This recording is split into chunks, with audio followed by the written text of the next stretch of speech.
Jesus said, "I am the light of the world. Whoever follows me will never walk in darkness, but will have the light of life."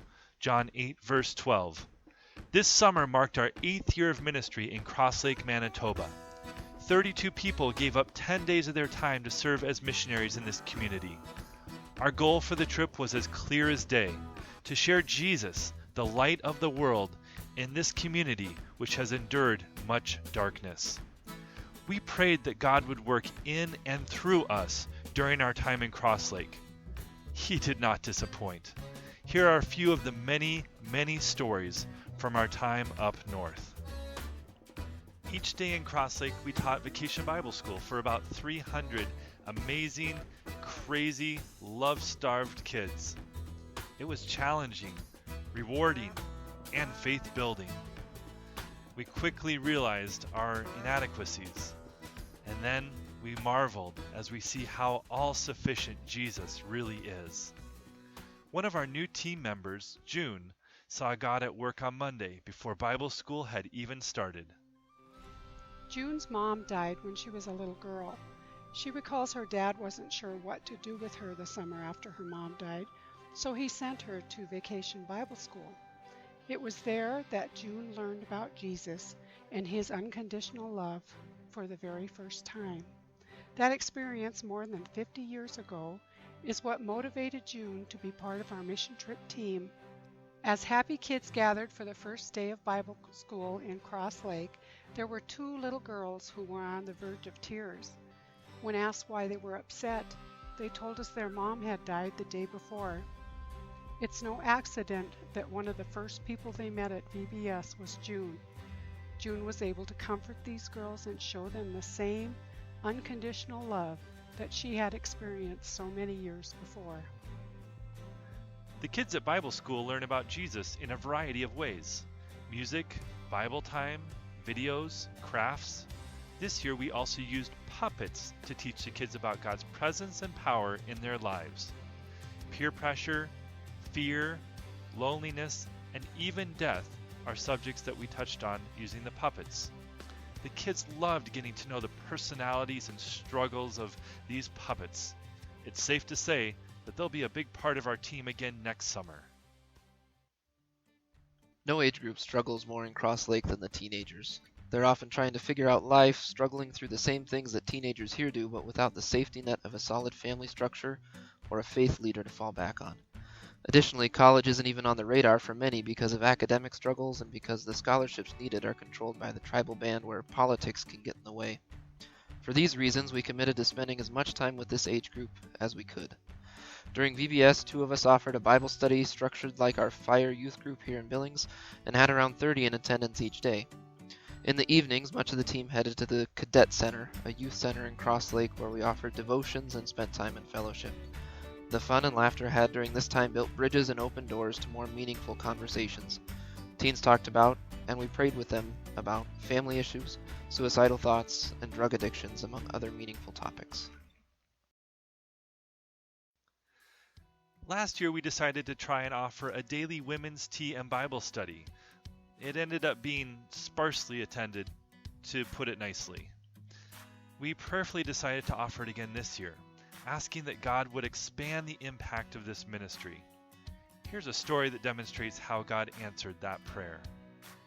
On our biggest day, we had 10 ladies from a variety of different backgrounds. They shared their hearts with us in such a short time that we had with them.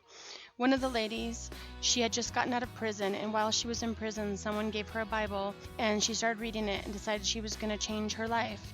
She has 8 kids, and they were all in foster care, and she just wanted to get out of jail so she could take care of her kids.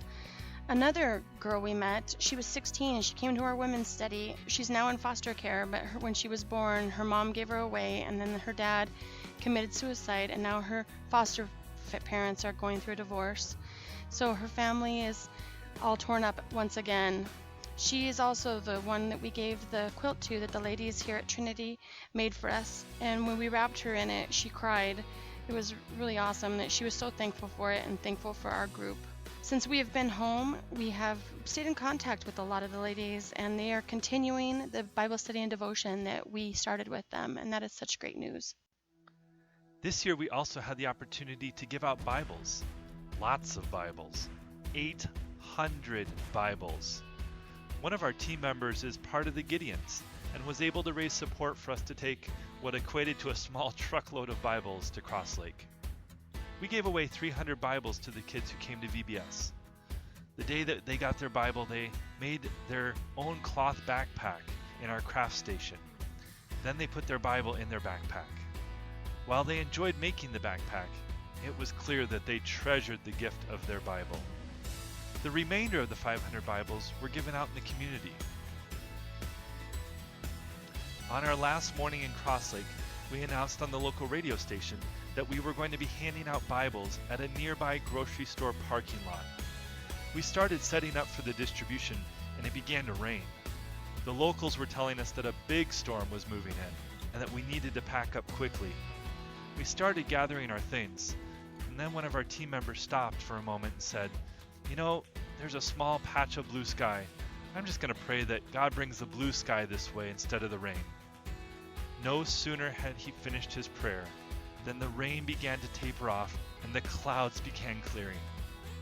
We gave out our last 140 Bibles in the next half hour. As we were finishing up handing out Bibles, an elderly grandmother came by. She asked for a Bible, and then, with tears in her eyes, she asked if her 6-year-old grandson could come to our Bible school that day. Her grandson had been expelled from school that spring and was totally uncontrollable by most standards.